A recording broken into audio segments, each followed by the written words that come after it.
Solution में आपका स्वागत है। हम क्लास 12th की फिजिक्स का आज से चैप्टर 7 स्टार्ट करेंगे, जिसका नाम है प्रत्यावर्ती धाराएं। इससे प्रीवियस वीडियो में हम लोगों ने विद्युत चुंबकीय प्रेरण पढ़ा था, फैराडे के नियम। ठीक, वो चैप्टर हमारा कंप्लीट हो चुका है। इसमें हम चैप्टर 7 स्टार्ट करेंगे, प्रत्यावर्ती धारा। ठीक, तो क्या होती हैं प्रत्यावर्ती धाराएँ, कितने प्रकार की होती हैं धाराएँ, ये सब कुछ हम इस चैप्टर में डिस्कस करने वाले हैं। ठीक है, तो धारा जो होती है हमारी वो दो प्रकार की होती है, डीसी करंट और एसी करंट। दो प्रकार का होता है हमारा करंट, एक होता है डीसी करंट और एक होता है एसी करंट। ठीक, तो इस चैप्टर में हम इन दोनों के बारे में बहुत अच्छे से पढ़ेंगे। तो सबसे पहले हमें इसमें यह पढ़ना है कि प्रत्यावर्ती धाराओं को आखिर हम प्रत्यावर्ती धारा उत्पन्न कैसे करते हैं। ठीक, ऐसी क्या चीज़ होती है जिससे हम एसी करंट को बनाते हैं। ठीक है, फिर डिस्कस करेंगे कि प्रत्यावर्ती धारा क्या होती है, क्या प्रॉपर्टीज़ होती हैं इसके अंदर। ठीक है, तो पहले हमें ये पढ़ना है कि ये प्रत्यावर्ती धाराएं कैसे उत्पन्न होती हैं। तो उसके लिए बेटा हमें इसमें पढ़ना पड़ेगा प्रत्यावर्ती धारा जनित्र, एसी करंट जनरेटर। ठीक है, तो सबसे पहला टॉपिक हमें इस चैप्टर में डिस्कस करना है प्रत्यावर्ती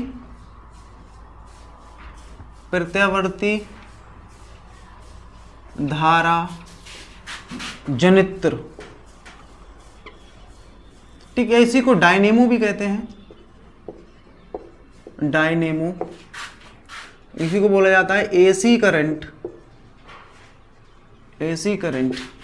जनरेटर। ठीक है, एसी करंट जनरेटर। तो जनरेटर आपने देखा होगा, ठीक है, स्कूलों में, कॉलेजों में, अस्पतालों में। ठीक है, वहाँ पर जनरेटर लगे होते हैं। जब लाइट चली जाती है तो बोला जाता है कि जनरेटर चला दो। तो जनरेटर होता क्या है? देखिए, जनरेटर ये क्या करता है, यांत्रिक ऊर्जा को वैद्युत ऊर्जा में क्या करता है, कन्वर्ट करता है।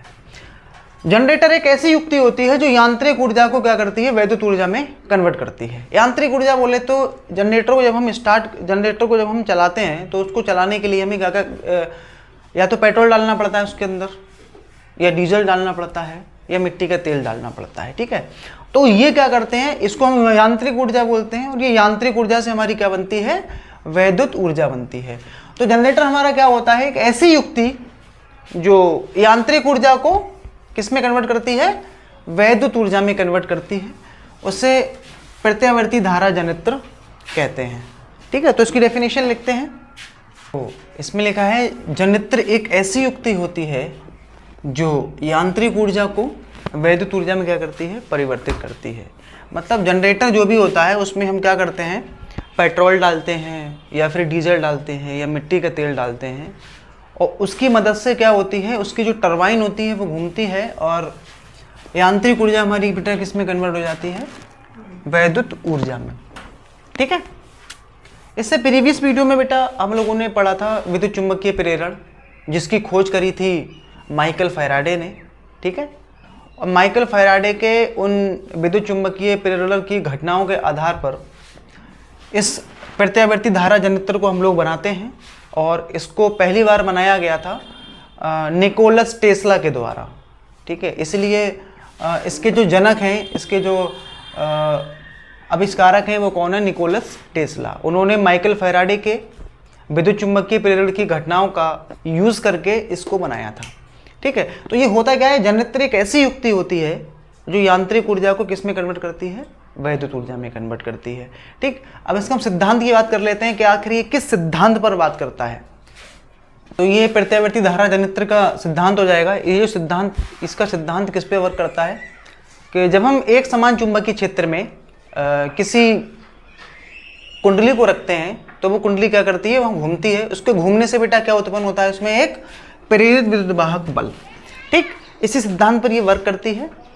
तो इसमें लिखा है, यह विद्युत चुंबकीय प्रेरण की घटना पर आधारित है। और कौन सी घटना, जब हम एक समान चुंबकीय क्षेत्र में क्या करते हैं, किसी कुंडली को रखते हैं, तो उस कुंडली के घूमने से क्या होता है, फ्लक्स में परिवर्तन होता है। ये चैप्टर हम इससे प्रीवियस चैप्टर में पढ़ के आए हैं, जिस कारण क्या उत्पन्न हो जाता है, प्रेरित विद्युत वाहक बल उत्पन्न हो जाता है। ठीक है, तो ये जनित्र क्या होता है, इसका कार्य सिद्धांत क्या होता है। अब इसकी संरचना वगैरह की बात कर लेते हैं, क्या क्या होता है इसके अंदर। ठीक है, तो ये हमारी एसी करंट जनरेटर की संरचना। और तो इसमें क्या होता है, दो स्ट्रॉन्ग चुंबक होते हैं, ठीक है, चुंबकीय क्षेत्र स्ट्रॉन्ग होता है, और उसमें एक आयताकार कुंडली हम रखते हैं, और इस कुंडली पर कॉपर के तारों की क्या लपेट देते हैं, फेरे लपेट देते हैं, ठीक है। और इस कुंडली को नीचे हम दो सर्पी वलयों से कनेक्ट कर देते हैं, और हर एक सर्पी वलय को कार्बन के ब्रश से जोड़ देते हैं। देखिए इलेक्ट्रिसिटी में जब कभी भी हम कार्बन के ब्रश बनाते हैं तो याद रखना बेटा, कार्बन के किससे ब्रश बनेंगे, ये ग्रेफाइट से। तो ग्रेफाइट का लेने का बेटा रीज़न ये होता है, ये घिसते बहुत कम है, क्योंकि कुंडली क्या करेगी, घूमेगी ये, तो घूमने से क्या होगा, ये घिसेंगे बहुत कम। और दूसरा बेटा ये होता है, इस ग्रेफाइट का गलनांक बहुत ज़्यादा होता है, जिससे ये पिघलते नहीं हैं, ठीक है। तो इसलिए हम लोग क्या करते हैं, इसको किसके बनाते हैं, ग्रेफाइट के बनाते हैं, ठीक। तो बहुत सिंपल सी बेटा इसकी स्ट्रक्चर है, दो चुंबक होते हैं और दोनों चुंबकों के बीच में हम एक आयताकार कुंडली रखते हैं कॉपर के तारों के फेरे को लपेट कर, और उसको फिर क्या करते हैं हम लोग, दो सर्पी वलयों से जोड़ देते हैं, और प्रत्येक सर्पी वलयों को कार्बन के ब्रशों से कनेक्ट कर देते हैं। तो इसमें इसकी जो है संरचना लिखी है, इसमें एक शक्तिशाली चुंबक होता है, चुंबक के ध्रुवों के बीच तांबे के तारों की एक कुंडली ABCD होती है, जिसे आर्मेचर कुंडली कहते हैं। इसे क्या बोला जाता है, आर्मेचर कुंडली। कुंडली के सिरों का संबंध अलग अलग दो तारों के वलयों से किया जाता है, जो आपस में स्पर्श नहीं करते हैं, इन्हें सर्पी वलय कहते हैं, तथा इनको दो कार्बन के ब्रशों से क्या कर देते हैं हम लोग, स्पर्श करा देते हैं, ठीक। तो हमें बेटा करना क्या होता है, इस कुंडली को घुमाना होता है, ठीक। तो जनरेटर में हम लोग क्या करते हैं, जो मिट्टी का तेल डालते हैं या डीजल है या पेट्रोल है, उसकी मदद से हम लोग घुमाते हैं, ठीक है। लेकिन हम चाहें तो बेटा इस कुंडली को पानी के तेज बहाव से भी घुमा सकते हैं, ठीक है। कुल मिला के बेटा हमें क्या करना होता है इस कुंडली को घुमाना होता है, ठीक। ये कैसे वर्क करता है ये डिस्कस कर लेते हैं इसमें, ठीक है। ये बेटा संरचना हो गई इसकी, अब ये कैसे वर्क करता है ये देख लेते हैं इसमें। तो इसकी कार्यविधि हम लोग डिस्कस कर लेते हैं, ये कैसे वर्क करता है, ठीक है। तो देखिए होता क्या है, जब इस आर्मेचर कुंडली को घुमाया जाता है तो आर्मेचर कुंडली घूमने से बेटा क्या होगा, फ्लक्स में क्या आएगा, परिवर्तन होगा। और आप जानते हो बेटा जब फ्लक्स में परिवर्तन होगा तब इसमें बेटा क्या होगा, एक प्रेरित विद्युत वाहक बल उत्पन्न हो जाएगा, जिस कारण बेटा इसमें क्या प्रवाहित होने लगेगी, एक धारा प्रवाहित होने लगेगी, ठीक। तो क्या लिखते हैं बेटा, जब कार्यविधि में लिखना है ये, जब आर्मेचर कुंडली ABCD को घुमाया जाता है तब चुंबकीय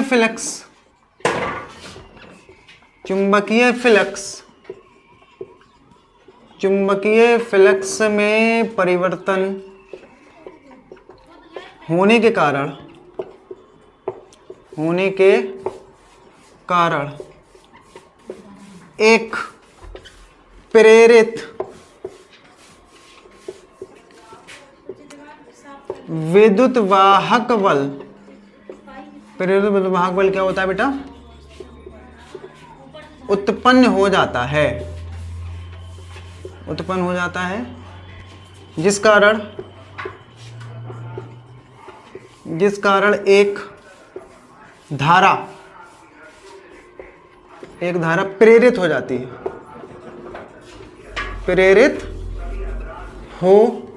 है, ठीक है।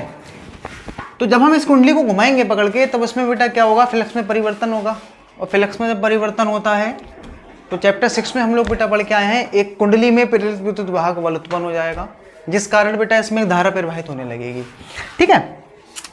तो अतः फ्लक्स बेटा कैसे निकलेगा, बता सकते हो क्या कितना होगा फ्लक्स, अतः फ्लक्स कितना होगा बेटा, फ्लक्स फाई बराबर क्या होता है, BA cos थीटा। अगर बेटा ये कुंडली हमारी, कोणीय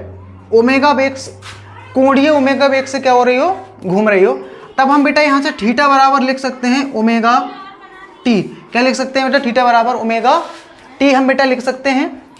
ये कैसे आया ये भी देख लेते हैं बेटा। जैसे हम लोगों ने बेटा पढ़ा था, चाल बराबर दूरी बटा समय, चाल बराबर दूरी बटा समय। चाल को लिखते हैं बेटा b से और दूरी को लिखते हैं s से बटा t। ठीक, ऐसे बेटा ये ओमेगा होता है। ठीक, ऐसे बेटा ये क्या होता है अपना, ऐसे बेटा ये ओमेगा होता है, थीटा अपॉन टी। तो ये बेटा फर्क इतना है, जब हम जमीन के ऊपर गति कर रहे होते हैं तब ये b बराबर होता है s अपॉन टी, और जब हम ये इस टाइप से गति कर रहे होते हैं, किसी को घुमा रहे होते हैं, इसको बोलते हैं रेखीय वेग, इसको बोलते हैं कोणीय वेग। कोणीय वेग बराबर होता है कोणीय विस्थापन बटा समय, ये दूरी बटा समय। ठीक है बेटा, तो यहां से हमने क्या कर लिया, यदि, यहां लिख देते हैं यदि कुंडली, यदि कुंडली ओमेगा कोणीय वेग से घूम रही हो, ओमेगा कोणीय वेग से घूम रही हो, तब हम यहां से लगा देंगे बेटा थीटा बराबर क्या आ जाएगा तुम्हारा ये ओमेगा टी। तो ओमेगा मैं यहां लगा देता हूं, फाई बराबर आ जाएगा ये बी ए कॉस ओमेगा टी। ठीक, अब यहां लगा देंगे बेटा इसमें फैराडे के नियम से, हम लोग फैराडे के नियम से, फैराडे के नियम से क्या होता है बेटा फैराडे का नियम, फैराडे का बेटा नियम होता है E बराबर माइनस का n डी फाई बटे में डी टी, डी फाई बटे में डी टी। तो फाई की वैल्यू यहाँ पर रख देते हैं, E बराबर आ जाएगा बेटा ये minus n D upon D T, और फाई का मैं यहाँ से मान लगा दूंगा बी ए कॉस ओमेगा टी।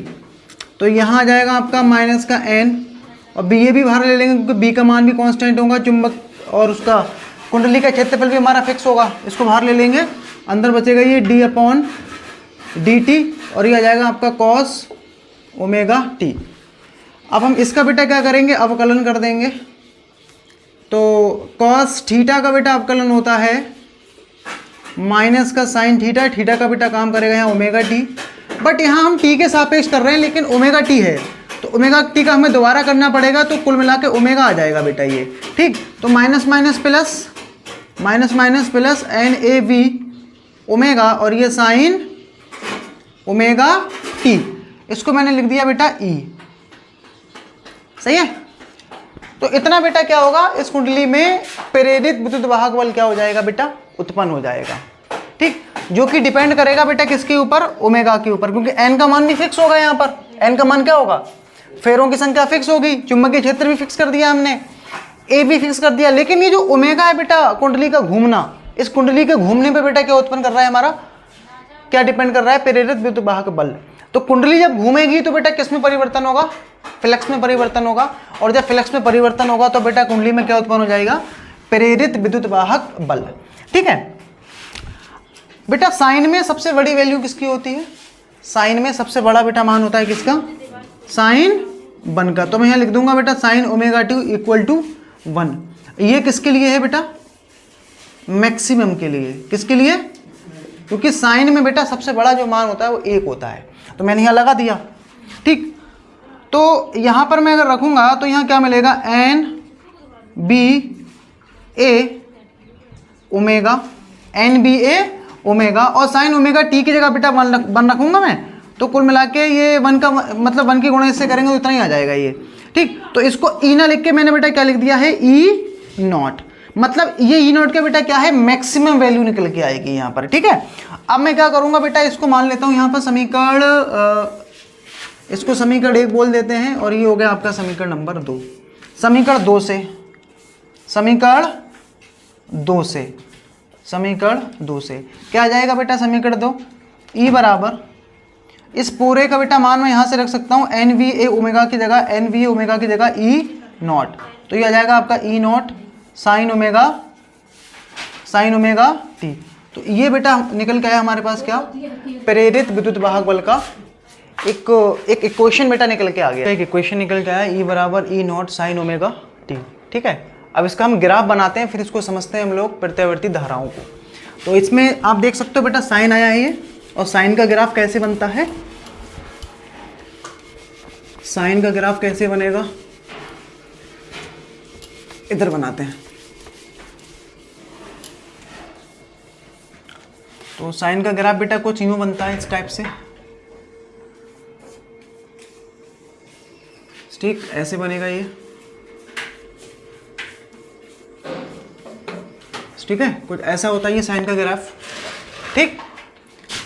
तो ये जो बेटा मैक्सिमम दिख रहा है ना आपको यहाँ तक, ये होगा आपका ई नॉट, क्योंकि यहाँ पर कौन सी वैल्यू है ये, मैक्सिमम वैल्यू, तो यहाँ ई नॉट मिलेगा। और यहाँ पर भी बेटा आपको ई नॉट मिलेगा, मगर यहाँ कैसे मिलेगा बेटा, माइनस का ई नॉट, ठीक। तो ये जो हमारा बेटा एसी करंट होता है ये ऐसे मूव करता है, ऐसे चलता है, ये तरंग की फॉर्म में। कैसे चलता है, तरंग की तरह चलता है, ठीक। और यहां पर बेटा इसकी वैल्यू जाती है मैक्सिमम, यहां पर वैल्यू होती है मिनिमम, और यहां पर बेटा ये जो जहां जहां इसने काटा है इसको, यहां पर वैल्यू कितनी होती है इसकी, 0 होती है। ई बराबर कितना होता है बेटा, यहां पर 0 होता है, ठीक है। और ऐसा ना बेटा, ये जो आपको दिख रहा है अपने यहाँ इंडिया में, अपने यहाँ इंडिया में 1 सेकंड में, कितने सेकंड में, 1 सेकंड में ये बेटा जो करंट की जो आवृत्ति होती है वो कितनी होती है, 50 हर्ट्ज। कितनी होती है, 50 हर्ट्ज। मतलब कहने का ये है बेटा 1 सेकंड में जो एसी करंट होता है वो 50 बार बेटा क्या होता है, मैक्सिमम, 50 बार क्या होता है, मिनिमम, और 50 बार क्या होता है, 0 होता है। कितने समय में, 1 सेकंड में। कितने सेकंड में, 1 सेकंड में बेटा क्या होगा, मैक्सिमम, 1 सेकंड में क्या होगा, मिनिमम, 1 सेकंड में क्या होगा, 0, ठीक है। तो अपने यहाँ बेटा भारत में लगभग कितना होता है, 50 हर्ट्ज, ठीक है। कितना होता है, 50 हर्ट्ज। अगर देखो इसमें बेटा जो जनरेटर होता है ना, जैसे हम लोग प्रतिरोध को कैसे प्रदर्शित करते हैं, इस टाइप से, संधारित्र को ऐसे लिखते हैं, ऐसे बेटा जनरेटर को हम लोग ऐसे प्रदर्शित करेंगे। ये कौन किसका है, ये एसी जनरेटर का सिंबल है। तो हमने क्या करा बेटा, इस जनरेटर को एक प्रतिरोध से जोड़ दिया, लोड से जोड़ दिया हमने। ये हमारा लोड जुड़ा हुआ है इसके ऊपर, ठीक है, ये लोड जुड़ा हुआ है। तो लोड जोड़ने से बेटा क्या होगा, इसमें वोल्टेज बढ़ जाएगा। कितना हो गया बेटा, ये V। तब हम बेटा इस समीकरण को लिख सकते हैं B बराबर V not sine omega T। B बराबर V not sine omega T बेटा यहाँ से हम लोग लिख सकते हैं। इसको किसी स्रोत से जोड़ देंगे, किसी प्रतिरोध से जोड़ देंगे, तो बेटा यहाँ बीच में क्या आ जाएगा, पोटेंशियल डिफरेंस। तो जो विद्युत वाहक बल है बेटा, ये हमारा कन्वर्ट हो जाता है किसमें, वोल्टेज में। तो यहाँ क्या बन जाएगा बेटा, E की जगह पर V आ जाएगा और E नॉट की जगह पर B नॉट आ जाएगा, ठीक है। तो होता क्या है बेटा, जब भी हम इसमें करंट देंगे तो ये यहाँ तक जो है ना बेटा, ये एक चक्कर हो गया, यहाँ तक क्या हो गया, ये एक चक्कर हो गया बेटा। ये तो एक चक्कर देखो यहाँ से जब यहाँ तक पहुँचेगा तो ये चक्कर लिया जाता है बेटा कैसे, प्लस में। कैसे लिया जाता है बेटा, ये प्लस में, और नीचे आता तो ये चक्कर हमारा कैसा हो जाता है, माइनस में। तो होता क्या है बेटा, पहला जो ये वाला जो चक्कर होता है, ये आधा जो चक्कर है, इसमें मान लेते हैं ये हो गया प्लस, और ये वाला अपना ये हो गया माइनस, तो ये कैसा हो जाएगा, प्लस। सही है। तो करंट हमारी कैसे बहेगी बेटा, ऐसे बहेगी करंट। करंट का मान, करंट की दिशा क्या होगी, ऐसी होगी। जब ये दूसरा ये आधा चक्कर आता है, ये नीचे वाला, तब ये वाला बेटा कैसा हो जाता है, माइनस, और ये कैसा हो जाता है अपना, प्लस हो जाता है, ठीक। फिर करंट की दिशा क्या हो जाती है, फिर ये हो जाती है। तो ऐसे ही बेटा ये करंट की दिशा जो इधर से इधर जो होती है, इधर से जो इधर होती है, वो 1 सेकंड में कितने बार होती है, 50 बार। 1 सेकंड में कितने बार होती है बेटा, ये 50 बार होती है। और यहाँ से इसकी कितने बार होती है, ये 50 बार। तो इसकी आवृत्ति बेटा कितनी हो गई, 50 हर्ट्ज हो गई। तो यहाँ से हम बेटा I बराबर भी लिख सकते हैं। I बराबर क्या हो जाएगा, ये I not sine omega T। I बराबर I not sine omega T हो जाएगा बेटा ये, ठीक है। तो ये हो गया बेटा अपना क्या, वोल्टेज के लिए हो गया, अपने करंट के लिए, और ये हो गया अपना बेटा विद्युत वाहक बल के लिए। तो आगे हम लोग इसमें डिस्कस ये कर लेते हैं कि एसी करंट और डीसी करंट में से कौन सा करंट हमारे लिए खतरनाक होता है और ऐसा क्यों होता है, ठीक है। सब कुछ देख लेते हैं ये, ठीक। तो आगे हम इसमें डिस्कस करेंगे कि एसी करंट और डीसी करंट में से कौन सा करंट जो है खतरनाक होता है, ठीक। तो इसमें हमने ये समझ लिया है, जो हमारा एसी करंट होता है, एसी करंट हमारा कुछ इस प्रकार चलता है, ऐसे सही है, ऐसे चलता है ना, ये ऐसे चलता है अपना एसी करंट, ठीक है। और जो डीसी करंट होता है, डीसी करंट ये कुछ ऐसे चलता है, ठीक है। डीसी करंट बोले तो ये आपका जो बैटरी होती हैं, सेल होते हैं, इन सारा ये जो जितनी भी चीज़ें होती हैं इन सभी से हमें कौन सा करंट मिलता है, डीसी करंट मिलता है, ठीक है। और जो हमारे घरों में जो लाइट आती है वो हमारा एसी करंट होता है। अब हम ये समझ लेते हैं इन दोनों करंट्स में से खतरनाक कौन सा है, ठीक। तो पहली चीज़ बेटा हमें ये समझनी पड़ेगी कि जो हमारे घरों में इन्वर्टर वाला जो बैटरा लगा होता है वो 12 वोल्ट का बैटरा होता है, और 12 वोल्ट के जो बैटरे को हम ऐसे छू लेते हैं उसके बाद भी हमें करंट नहीं लगता है, ठीक है।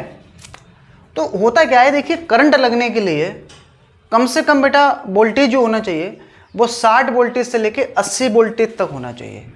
इससे कम होगा तो आपको इतना करंट नहीं लगेगा। 60 और 80 वोल्ट पर भी आपको क्या होगा, हल्का सा झंझनाहट बस महसूस होगी, ठीक है।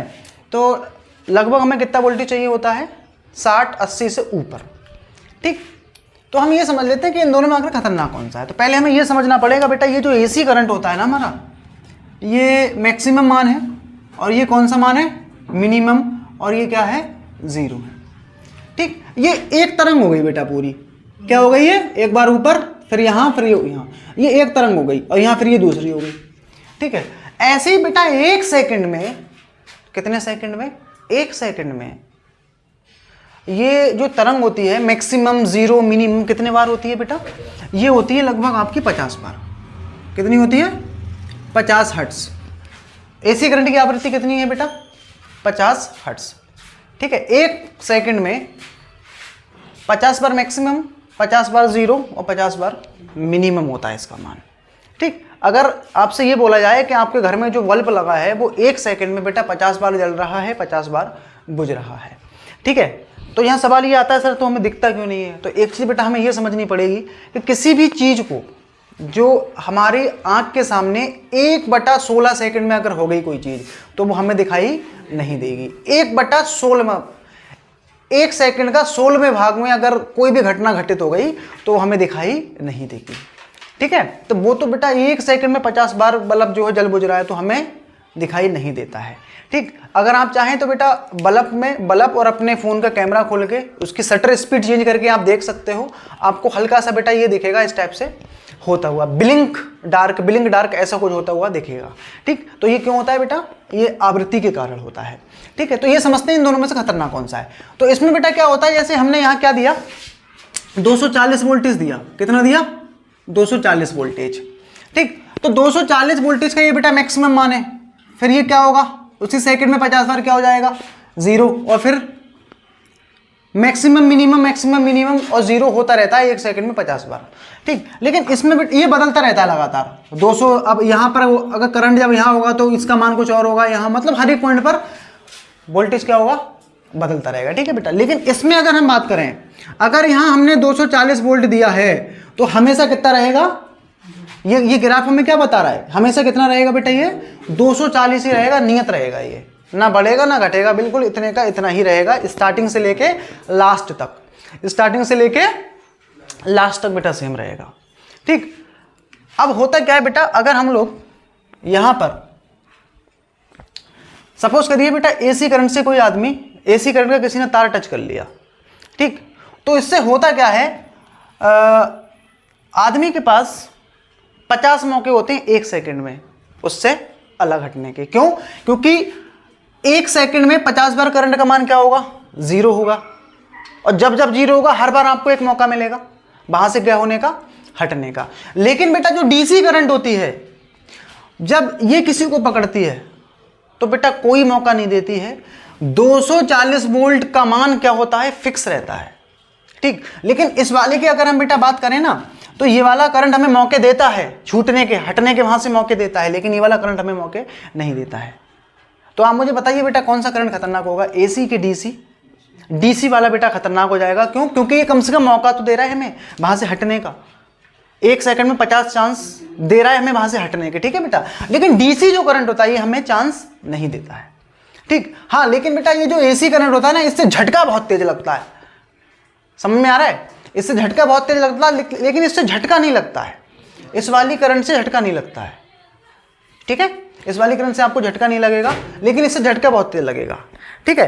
तो तब भी बेटा ये डीसी खतरनाक है, क्योंकि एक झटका और कहाँ पूरी जिंदगी का सवाल है यहाँ पर, है ना? तो ये वाला करंट बेटा क्या होता है, खतरनाक होता है, और ये वाला जो करंट है कैसा है, कम से कम हमें चांस देता है। तो ये बेटा समझ में आ गया होगा कि कौन सा करंट खतरनाक है और कौन सा क्या है, ठीक? लेकिन बेटा जब भी आप याद रखना, किसी के एसी जब करंट लगता है ना, तो बॉडी उसकी कंपन करती है इस टाइप से। क्यों करती है कंपन? क्योंकि करंट कैसे चल रहा होता है, ऐसे इस टाइप तरंग की फॉर्म में चल रहा होता है, तो बॉडी कंपन करती है इस टाइप से, ठीक है? लेकिन जब ये डीसी करंट लगता है तो आदमी बिल्कुल स्टेबल हो जाता है, उसकी बॉडी कंपन नहीं करती है, समझ रहे हैं? तो ये दोनों में बेटा अंतर होता है। ऐसे आप पता कर सकते हो कि कहाँ किसको एसी करंट लगा है और कहाँ किसको डीसी करंट लगा है, ठीक?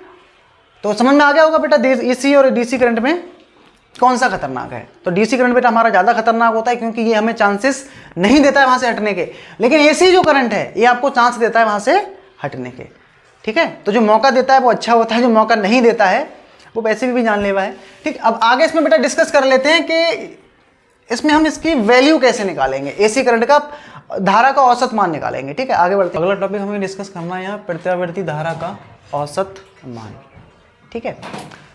तो पहले बेटा ये समझ लेते हैं कि हमें औसत लेने की आवश्यकता क्यों पड़ती है। देखिए, जब भी कोई चीज़ लगातार बेटा परिवर्तित हो रही होती है तो वहाँ हमें क्या लेना पड़ता है बेटा, औसत लेना पड़ता है, ठीक है? अब करंट बेटा ये हमारा जो एसी करंट है बेटा, कैसे ये मूव करता है, ये ऐसे ना, ऐसे चलता है ना ये। अब आप देख सकते हो बेटा हर एक पॉइंट पर करंट का मान हमें अलग मिलेगा। जैसे यहाँ हम जाते हैं तो यहाँ करंट वैल्यू बदल जाएगी, ऊपर करेंगे तब भी बेटा वैल्यू बदलेगी, यहाँ करोगे तब भी वैल्यू बदलेगी, यहाँ पर आते आते मैक्सिमम हो जाएगी, फिर यहाँ से घटना शुरू हो गई, है ना? तो लगातार बेटा क्या हो रहा है, यहाँ पर वैल्यू क्या हो रही है बेटा, ये चेंज हो रही है लगातार। हर एक पॉइंट पर करंट का मान क्या होगा, कुछ अलग मिलेगा हमें, ठीक? जब ऐसा कुछ होता है ना बेटा, तब हम क्या करते हैं, वहाँ क्या निकालते हैं, उसका औसत निकालते हैं हम लोग। क्या निकालते हैं? औसत निकालते हैं, ठीक? तो औसत बेटा निकालना है हमें, पहली कंडीशन ये हमें औसत निकालना है बेटा पूर्ण चक्कर में। किसमें निकालना है बेटा, ये पूर्ण चक्कर में निकालना है हमें औसत, ठीक? किसमें निकालना है बेटा, ये एक पूरे चक्कर में निकालना है। अच्छा, एक चक्कर होता कितना बड़ा है, कितना बड़ा होगा बेटा एक चक्कर? जैसे ये अपना डायग्राम में दिखाता हूं आपको, देखो बेटा ये होगा अपना एक चक्कर, ये धारा ऊपर गई, ऊपर यहां से ये नीचे, ये अपना बेटा एक चक्कर हो गया, ये मैक्सिमम जीरो और फिर ये मिनिमम, ये एक चक्कर हो गया बेटा अपना, ठीक है? और इसको बेटा मैं मान ले रहा हूं कितना, आई नॉट पीक वैल्यू। यहां पर भी बेटा आई नॉट ही होगा, बट ये किस में होगा, इधर, ये बेटा इधर माइनस में आ जाएगा, सही है? तो आधा चक्कर बेटा मान लेते हैं, ये कितने समय में लगता है, t/2 सेकेंड, t/2 टाइम में, और ये पूरा t समय में लगता है, ठीक? तो ये एक पूरे चक्कर में बेटा पहले हम लोग क्या करेंगे, धारा का औसत मान ज्ञात करेंगे। एक पूरे चक्कर में क्या निकालेंगे बेटा, धारा का औसत मान। तो निकालें, देखो बेटा धारा का औसत मान निकालना है, हम जानते हैं, क्या जानते हैं बेटा हम लोग, हम जानते हैं बेटा धारा का निकालना है ना, तो आई बराबर हम लोग बेटा अभी पढ़ के आए थे, आई बराबर आई नॉट साइन ओमेगा टी, आई बराबर आई नॉट साइन ओमेगा टी, ठीक है? धारा का औसत मान, धारा का औसत मान, धारा का बेटा औसत मान हम निकालेंगे इस फॉर्मूले से। तीन बेटा प्रूफ करने हैं, अभी हम पूर्ण चक्कर के लिए निकाल रहे हैं, ऐसे ही हमें 2 प्रूफ और करने हैं इसके बाद। ये फॉर्मूला बेटा आपको याद रखना है, ये फॉर्मूला आपको याद रखना है, 0 से t अंदर आएगा बेटा आई डी टी, और बटे में आएगा ये आपका डी टी, ये लिमिट लगेगी 0 से t।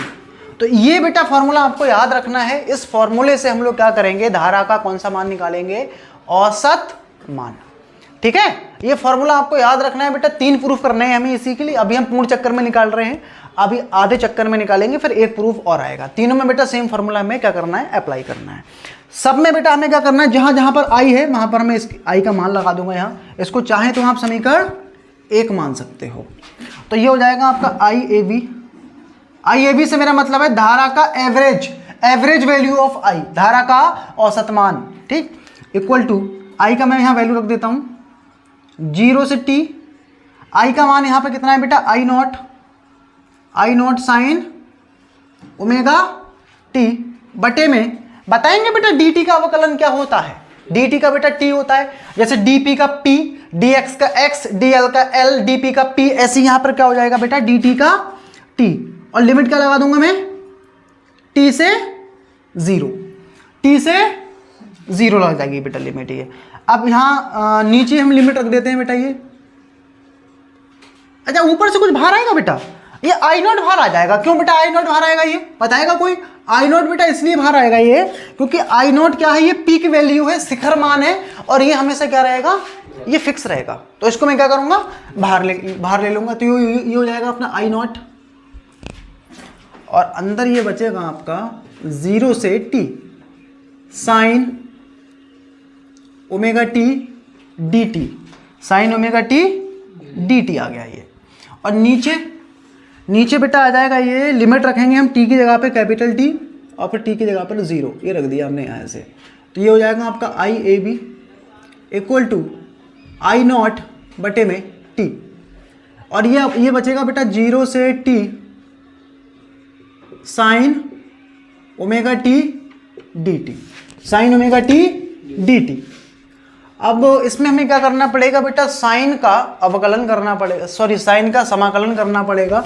और साइन का बेटा समाकलन क्या होता है, साइन अगर कहीं ऐसे लिखा है साइन x dx, तो कितना हो जाता है बेटा, ये हो जाता है आपका माइनस का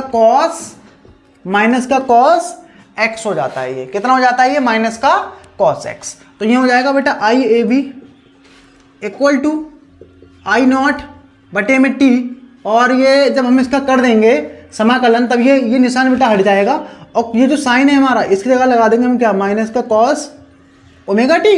लेकिन बेटा यहां पर अगर केवल t होता तो हम केवल कॉस t लिख देते, लेकिन ओमेगा भी है साथ में, तो ओमेगा टी का दोबारा करेंगे तो बेटा कितना आ जाएगा, ओमेगा बटे में, और यहाँ कितना बचेगा, ये dt बेटा यहाँ से हट जाएगा ये, और ये आ जाएगा बेटा t से 0, ठीक। ओमेगा को बाहर ले लेते हैं, तो ये हो जाएगा आपका IAB equal to I naught बटे में t, ओमेगा बाहर आ जाएगा ये, और ये माइनस जो आ रहा है ना बेटा, मैं इसको भी क्या कर ले रहा हूँ, बाहर ले रहा हूँ ये।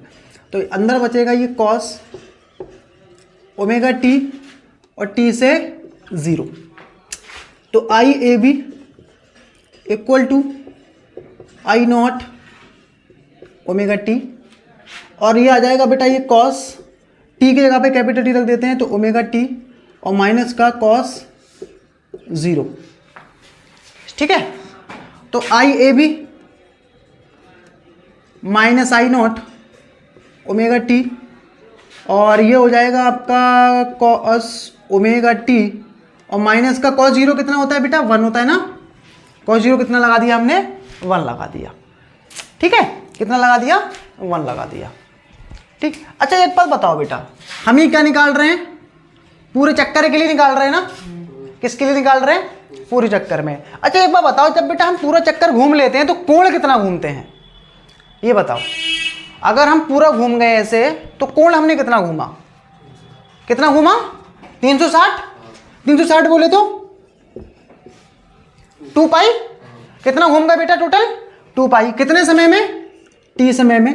तो ये आ जाएगा बेटा किसका मान, ओमेगा का मान। तो ओमेगा बराबर 2t बटे में t में यहां रख दूंगा, तो IAB equal to minus I naught, omega की जगह रख देते हैं ये 2 पाई बटे में t इंटू टी, यहां आ जाएगा ये कॉस ओमेगा का मान रख देते हैं बेटा यहां पर,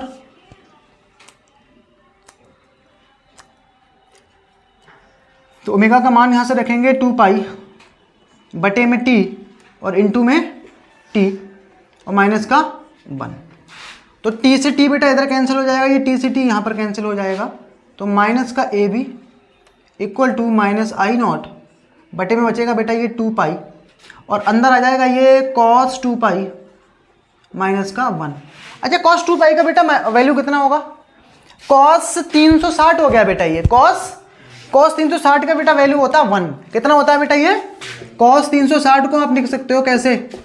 इसको आप लिख सकते हो बेटा cos 360 प्लस 0। तो ये 360 में बेटा एंगल चेंज नहीं होगा तो cos 0 आ जाएगा ये।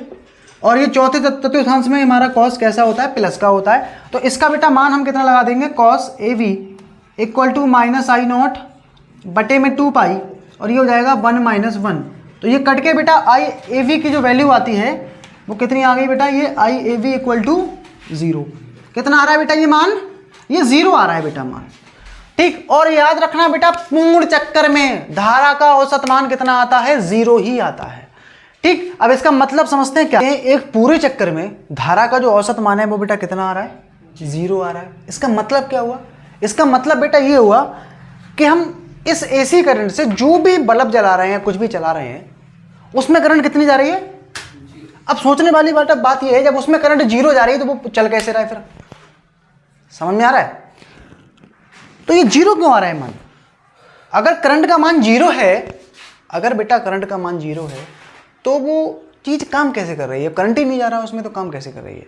ठीक है, तो उसका रीजन बेटा देखो क्या है।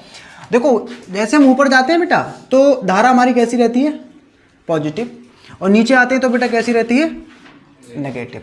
तो जितना पॉजिटिव उतना ही नेगेटिव, जितना पॉजिटिव उतना नेगेटिव। धारा का बेटा कुल मान 0 आता है। ठीक है, दूसरी बात बेटा जब हम इसको मेजर करते हैं किससे? धारा मापी या फिर किससे बेटा? आमीटर से।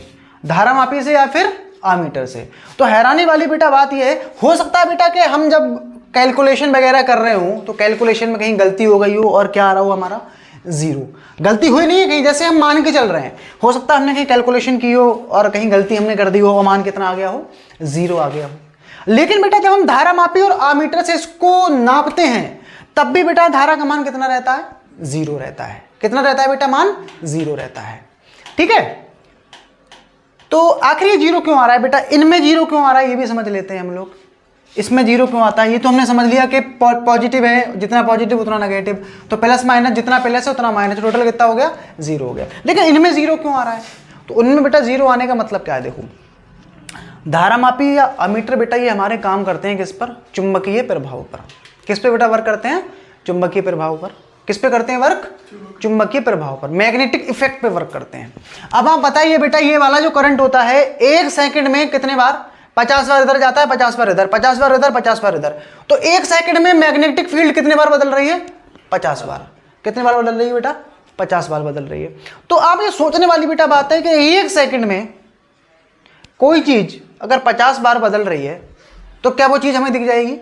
जबकि हमारी बेटा आंख की जो क्षमता होती है वो कितनी होती है? 1/16। अगर 1/16वें सेकंड में कोई घटना अगर बेटा हमारे सामने से हो गई तो हमें दिखाई नहीं देगी। तो पहला बेटा रीजन ये होता है, ये चुंबकीय क्षेत्र इतनी तेज बदलता है।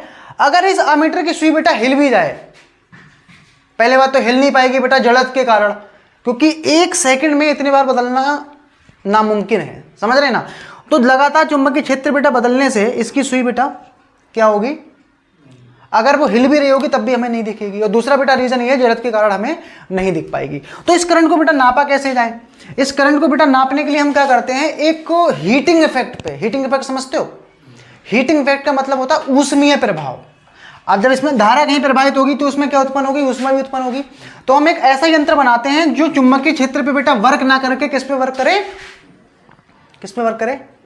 ऊष्मीय प्रभाव पर, थर्मल इफेक्ट पे। और एक बेटा हम बनाते हैं इसमें क्या? तप्त तार आमीटर। क्या बनाते हैं बेटा इसमें? तप्त तार आमीटर। क्या बनाते हैं बेटा इसमें? तप्त तार आमीटर। और इससे बेटा हम लोग क्या करते हैं? इस धारा को मेजर करते हैं। आ गया समझ में? इस धारा को बेटा हम लोग क्या करते हैं? मेजर करते हैं। तो अभी तक बेटा हम क्या कर रहे थे? इस पूरे में जब हमने निकाला तो औसत मान बेटा हमें कितना मिला? कैलकुलेशन के जरिए से 0 मिला। ठीक, और अगर हम पूरे के लिए निकालेंगे तो 0 ही आएगा। जितना प्लस है उतना ही हमारा क्या है? माइनस है। तो प्लस माइनस एक दूसरे को काट देंगे, टोटल हमारा एवरेज वैल्यू कितना मिलेगा? 0 मिलेगा। अब हम क्या करेंगे बेटा, जब पूरे में 0 आ रहा है, अब हम क्या करेंगे बेटा? आधे चक्र के लिए निकालेंगे। कितने के लिए निकालेंगे? आधे चक्र के लिए। कितने के लिए निकालेंगे बेटा? आधे चक्कर के लिए निकालेंगे। ठीक है, तो पूर्ण का ही हो गया, आधे का कैसे निकालते हैं इसमें देखते हैं। का मान निकालेंगे अर्ध चक्कर में, अभी तक पूर्ण चक्कर में निकाला था, 0 आया था मान, अब आधे चक्कर के लिए निकालते हैं। ठीक, आधा चक्कर ये हो गया बेटा अपना, ये हो गया अपना आधा चक्कर। ठीक, आधा चक्कर इतना हो गया बेटा ये। ठीक है, इसको मान लेते हैं कितना टाइम लग रहा है इसमें, t/2, t/2, ये 0 है। ठीक है, तो क्या होता है बेटा, I बराबर, धारा का निकालना है ना, तो I बराबर I0 साइन ओमेगा t, और ये अपनी वैल्यू बेटा कौन सी हो जाएगी, I0 पीक वैल्यू, शिखर मान। तो औसत मान निकालते हैं यहां पर, धारा का औसत मान, धारा का औसत मान। ठीक है, धारा का औसत मान क्या होता है बेटा, फॉर्मूला IAV, अभी बताए थे बेटा, क्या लगाए थे हम लोग, 0 से t, लेकिन बेटा यहाँ t की जो लिमिट लगेगी ना वो पूरे चक्कर में t था, अब कितना लगाओगे यहाँ पर, t/2, अंदर क्या आ जाएगा ये I dt, और बटे में 0 से t/2 और ये dt। तो यहां पर I का मान रख देते हैं बेटा, I का मान रख देंगे यहां पर, तो ये हो जाएगा 0 से t/2, I की वैल्यू यहां पर पुट कर देंगे, कितना आ जाएगा ये I0 साइन ओमेगा t और ये dt, और यहां पर बेटा dt का समाकलन क्या होता है, t होता है, और लिमिट क्या हो जाएगी बेटा ये t/2 से 0। यहां वैल्यू रख देते हैं, I बराबर I0 को बेटा बाहर ले लेंगे, यहां से I0 को बाहर ले लेंगे, तो ये अंदर बचेगा यहां से 0 से t/2, और अंदर लिख देंगे इसको साइन ओमेगा t dt बटे में t/2, लिमिट रख दी यहां पर, और ये 0। ठीक है, इसको सीधा कर देते हैं, 2 ऊपर चला जाएगा ये, तो 2I2/t, और इसको लिख देंगे हम 0 से t/2 और साइन ओमेगा t dt। सही है, साइन ओमेगा t dt। तो अभी बेटा इसका हम कर रहे थे समाकलन, साइन का समाकलन बेटा क्या होता है, कॉस, माइनस का कॉस ओमेगा टी का दोबारा करेंगे तो टी ओमेगा आ जाएगा, और ये बचेगा बेटा t/2 0, ओमेगा बाहर ले लेते हैं, 2I0 बटे में t ओमेगा t, माइनस भी लेते हैं बाहर, अंदर बचेगा ये कॉस ओमेगा t t/2 से 0। लिमिट यहाँ पुट कर देंगे, माइनस 2I0 ओमेगा t, और ये हो जाएगा कॉस ओमेगा t/2 माइनस, जब यहाँ 0 रखेंगे तो बेटा पूरा 0 ही हो जाएगा, ये कॉस 0। ठीक है, यहाँ वैल्यू लगानी पड़ेगी, माइनस का 2I2 ओमेगा t, और ये हो जाएगा कॉस ओमेगा t/2, और ये हो जाएगा 1। अभी बेटा हम लोग क्या किए थे, पूरे चक्कर में निकाला था, तो ओमेगा का मान हमने लिखा था 2 पाई बटे में t। अब निकालेंगे बेटा आधे चक्कर में, तो ये केवल पाई घूमेगा, वो कितना घूमेगा बेटा, आधा चक्कर क्या होता है, ये हो गया आधा चक्कर, ये पूरे में ये होता है, जब हम इतना घूम जाते हैं ना बेटा तो कितना हो जाता है ये हम आधा घूम रहे हैं इतना, ये तो ये कितना हो गया 180, और ये पूरा 360। 180 का मतलब होता है बेटा पाई, और बटे में कितने समय में घूम रहे हैं हम, t/2 समय में, t/2, तो 2 ऊपर चला जाएगा, ये 2 पाई बटे में t, तो इसका मान आएगा बेटा 2 पाई बटे में t। यहाँ लगा देते हैं 2I0, और ओमेगा का बेटा मान मैं यहाँ से लगा दूंगा 2 पाई बटे में t, और ये आ जाएगा अंदर कॉस ओमेगा का मैं मान लगाऊंगा यहाँ से 2 पाई बटे में t इंटू में 2, और ये आ जाएगा बेटा आपका t माइनस का 1। तो यहाँ से t से t कैंसिल आउट, 2 से 2 कैंसिल आउट, यहाँ से t से t, यहाँ से 2 से 2 कट जाएगा ये ठीक, तो यहाँ हमारा बचेगा माइनस का आई नॉट बटे में पाई, और ये आ जाएगा अंदर कॉस पाई माइनस का 1। तो आगे बेटा क्या करना है इसमें, इक्वल टू आई नॉट बटे में टी माइनस का टी नहीं सॉरी पाई है ये, और कॉस पाई का बेटा वैल्यू कितना होता है, कॉस पाई का बेटा वैल्यू होगा माइनस का 1 और ये -1, तो कुल मिला के हो जाएगा ये बेटा माइनस का आई नॉट पाई और ये माइनस का 2, गुणा करेंगे तब ये आ जाएगा बेटा ये माइनस माइनस प्लस हो जाएगा 2i1 बटे में पाई। तो ये बेटा निकल के आया हमारा क्या मान, फिलहाल 0 तो निकल के बेटा नहीं आया है, क्या निकल के नहीं आया है, 0 निकल के नहीं आया है बेटा। लेकिन एक समस्या है बेटा इसमें, जब हम लोग इस वाले धारा के मान को आधे चक्कर में नापते हैं बेटा किससे, तप्त